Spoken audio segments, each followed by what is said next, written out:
Welcome, dear viewers, to our insightful channel. If you're new here, do remember to subscribe. Today we delve into the troubling world of royal diplomacy, or rather, the lack thereof, particularly their callous disregard for Meghan's miscarriage. The silence emanating from the royal quarters has been deafening, a stark contrast to their swift support for child-loss charities.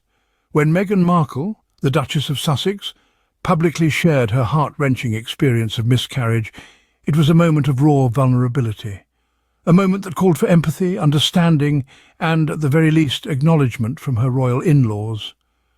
Yet, all she was met with was a chilling silence. On the other hand, when it came to child-loss charities, the royal family was quick to extend their support. William and Kate, the Duke and Duchess of Cambridge, were prompt in issuing a public statement, expressing their sympathy and backing for these charities.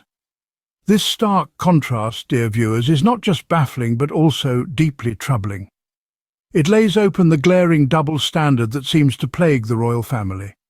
Their swift response to child-loss charities, juxtaposed against their silence on Meghan's personal tragedy, paints a picture of selective empathy. It appears that the royals are quick to extend their compassion when it aligns with their public image, with their own interests. But when it comes to acknowledging the pain of their own family member, they choose to look the other way. Such a callous disregard for a tragedy as profound as a miscarriage is not just disappointing, it's appalling. It raises questions about the very values the royal family claims to uphold.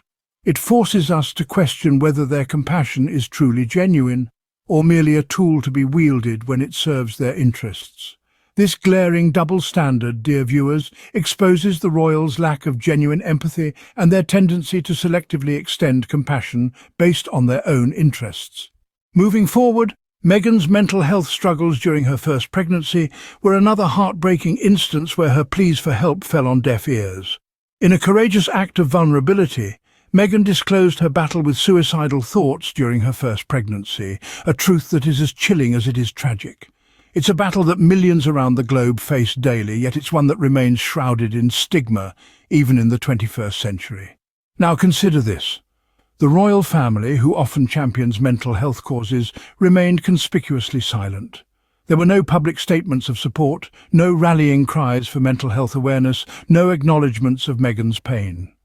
Instead, there was a deafening silence that echoed within the ornate walls of Buckingham Palace and reverberated around the world. This silence, however, spoke volumes. It revealed a jarring disconnect between the royal family's public advocacy for mental health and their private response to Meghan's struggle. The family that had long championed the importance of mental health was now seemingly turning a blind eye to one of their own in her hour of need. This glaring inconsistency begs the question, are the royals truly committed to advocating for mental health, or is it just a convenient cause that bolsters their public image? Their silence in response to Meghan's confession suggests the latter. What's more, this silence sends a dangerous message. It suggests that mental health concerns are only worthy of attention when they serve a purpose, a narrative, a public image. It trivializes the struggles of those who, like Meghan, have grappled with the dark spectre of suicidal thoughts. Meghan's experience exposes a bitter truth. The royal family, despite their public advocacy for mental health, failed to extend their support when it was needed most. Their deafening silence in the face of Meghan's mental health crisis, dear viewers, is a shameful indictment of their priorities. The contrast between the royals' performative concern for child loss and their cold indifference towards Meghan's miscarriage is nothing short of appalling. It's as if the royal family has taken up the mantle of a Greek tragedy, parading their compassion on the public stage while behind the scenes their empathy runs dry. Let's consider the facts. When it comes to public displays of support for child loss charities, the royals are front and centre. Their faces plastered across media outlets, their voices ringing out in support. But when faced with the personal tragedy of Meghan's miscarriage, they become as silent as the grave. It's a stark contrast, one that's impossible to ignore. The royal family's public statements, their photo ops at charity events, are nothing but a performance. It's compassion on demand, a rehearsed act that's as hollow as a drum.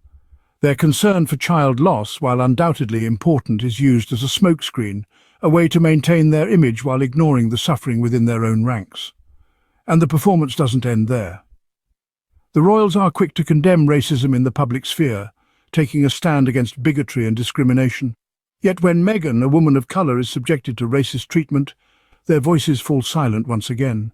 It's as if their outrage is selective, their empathy reserved for the public eye. This hypocrisy, this performative concern coupled with cold indifference, is a slap in the face to the very ideals the royal family claims to uphold. It's a betrayal of the values they are supposed to represent: empathy, compassion, and respect for all. Instead, they've shown that their compassion is conditional, their empathy limited to the boundaries of their public image. Their hypocrisy knows no bounds, as they readily condemn racism in the public sphere but remain silent when it comes to the racist treatment of Meghan.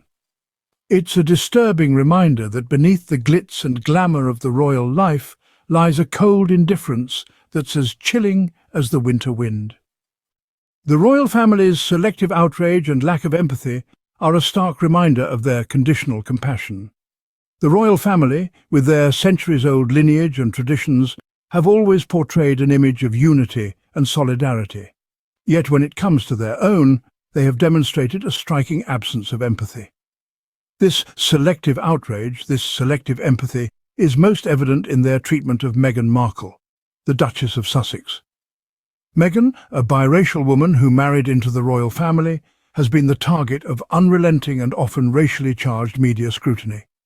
The royal family's response? Silence. A silence that speaks volumes about their lack of empathy and their selective outrage. They have been quick to denounce racism when it suits their public image, yet they remain conspicuously silent in the face of the racist treatment Meghan has experienced. This selective outrage extends beyond racism. Meghan's heart-wrenching revelation of her miscarriage and subsequent mental health struggles were met with a cold indifference by the royal family. They champion mental health causes in the public sphere, yet they failed to extend the same empathy and support to their own family member in her time of need.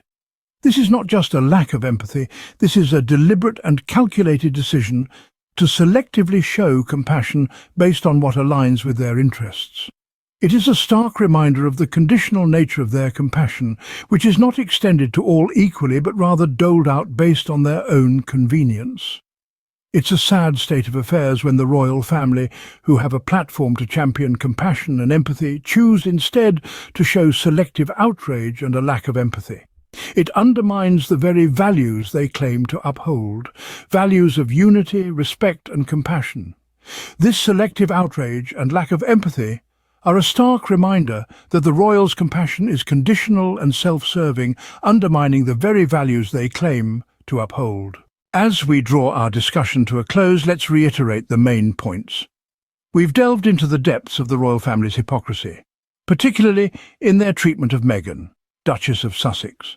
Their disregard for her suffering, as evidenced by their silence following her heartbreaking miscarriage, speaks volumes about their selective empathy. While they commendably support child loss charities, their silence on Meghan's loss was deafening, revealing a double standard that is hard to ignore. Next, we highlighted the royal family's alarming indifference to Meghan's mental health crisis. She courageously opened up about her suicidal thoughts, yet her pleas for help were met with silence. This highlighted a disturbing pattern of selective concern, with the royals appearing to champion causes that align with their public image, while ignoring the struggles of their own kin.